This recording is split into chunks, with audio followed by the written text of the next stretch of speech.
Muito bem, agora o destaque internacional. O presidente russo Vladimir Putin usou seu discurso anual de Ano Novo, transmitido inclusive na TV, para motivar suas tropas que lutam na Ucrânia. Luca Bassani está conosco, diretamente da Europa, vai trazer as informações. Luca, seja bem-vindo. Feliz Ano Novo para você. Feliz Ano Novo também a você, Marcelo, a Patrícia, toda a nossa audiência que nos acompanha. O ano também já começou com fortes discursos políticos. O presidente Vladimir Putin, no seu costumeiro discurso de começo de ano, ele acabou por expressar a confiança em todas as suas tropas e dizer que acredita que a vitória poderá ser alcançada dentro da Ucrânia no ano de 2026. Ele diz que por mais que os tempos sejam difíceis e que todas essas novos avanços, dos tropas russas não sejam completamente uma coisa tão confirmada neste momento, ele acredita que todos os russos estão observando essas atitudes como um ato de heroísmo e também falou que esta faz parte de uma luta existencial contra o Ocidente que quer, de qualquer maneira, destruir a Rússia.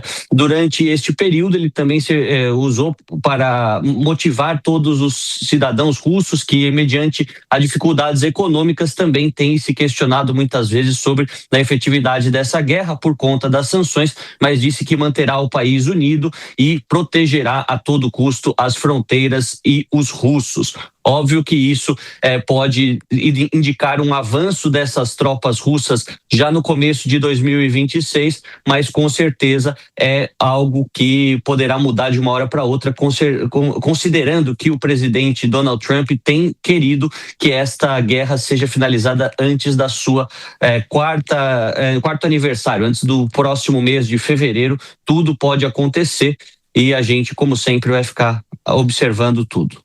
Luca, do outro lado, Volodymyr Zelensky disse que a Ucrânia, inclusive, está a 10% de alcançar um acordo com a Rússia. Quais seriam os detalhes? A gente sabe que a Ucrânia, infelizmente, vai ter que ceder territórios. Ela não tem força para expulsar a Rússia. Claro que... Como é que Volodymyr Zelensky vai voltar para casa com toda essa situação? Pois é, o Zelensky também fez um discurso à nação dizendo que para os ucranianos que o ano 2026 é crucial para se alcançar a paz e que praticamente 90% de um plano de paz já estaria pronto e que esses 10% estão sendo cuidadosamente trabalhados com os enviados especiais dos Estados Unidos, Steve Witkoff e Jared Kushner, para tentar trazer uma paz mais duradoura e mais justa possível aos ucranianos. Com certeza, ele não mencionou isso de maneira explícita, mas dentro desses 10% estão as questões territoriais, as concessões que seriam feitas à Rússia para que as hostilidades fossem paralisadas e a guerra fosse terminada, pelo menos no seu momento mais quente, que é ainda uma grande adversidade para os ucranianos. Ele também afirmou que tem trabalhado diuturnamente para que este acordo possa garantir a paz para as próximas gerações, já que uma das preocupações é que, por mais que sejam alcançados alguns acordos momentaneamente, que em 5, 10, 20 anos a Rússia possa voltar a atacar para desmembrar, fragmentar a Ucrânia, assim como fez. Como você bem disse, Marcelo, já são 20% do território ucraniano que está sob o controle russo. Durante o ano passado, de 2025, foi um avanço consistente, mas que evidencia a dificuldade da Ucrânia também de moralizar as suas tropas nesse momento em que o frio acaba acometendo muitas famílias, a falta de energia e também as dificuldades de negociação dentro das várias salas no Oriente Médio, como nós sabemos, e também dentro da Europa, quando os ucranianos e russos se encontram. A gente vai ficar de olho neste ano de 2026, nessa guerra que acompanhamos desde o primeiro dia, quando estávamos lá no fronte, e com certeza esperamos poder trazer boas notícias para um mundo que é acometido por tantas guerras e que com certeza deveria passar por um momento de maior pacificação. Luca, confesso que você com essa jaqueta, olha, tá dando saudade de usar uma jaqueta aqui no Brasil. Tá uma onda de calor insuportável aqui, sabe? Uma inveja positiva, botar um agasalho hoje seria bom aqui, porque tá insuportável de fato. Feliz Ano Novo para você. Daqui a pouco você retorna aqui na programação da Jovem Pan. Valeu, Luca. Eu quero ouvir o Fábio Piperno. Piperno não tem jeito, né? Quer dizer, a Vladimir Putin, afinal das contas, ele conseguiu. Ele avançou no território lá ucraniano. Podia até imaginar que poderia dominar toda a Ucrânia. Seria difícil, não conseguiu. Mas, de qualquer forma, a situação é muito pior para o país que foi atacado, Piperno. Claro, bom, a Ucrânia foi de fato o país atacado, é bom que isso fique muito bem claro, mas a evolução da Rússia dentro do território ucraniano e nesse conflito todo também não tem sido tão avassaladora quanto se imaginava no início dessa guerra. A Rússia tem registrado muitas perdas, principalmente em relação ao seu contingente de forças que estão nesse campo de batalha, né? A Rússia chegou a já perder mais de 1 milhão de pessoas.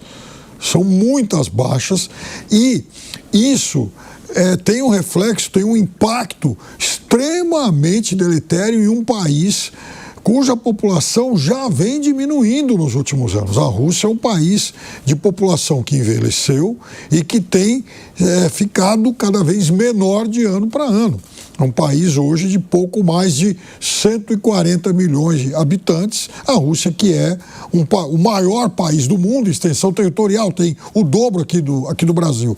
Então, a máquina de guerra da Rússia, ela é infinitamente maior do que a ucraniana, mesmo a Ucrânia tendo recebido esse reforço da União Europeia, mas, de qualquer forma, o conflito também tem deixado muitas baixas do lado russo.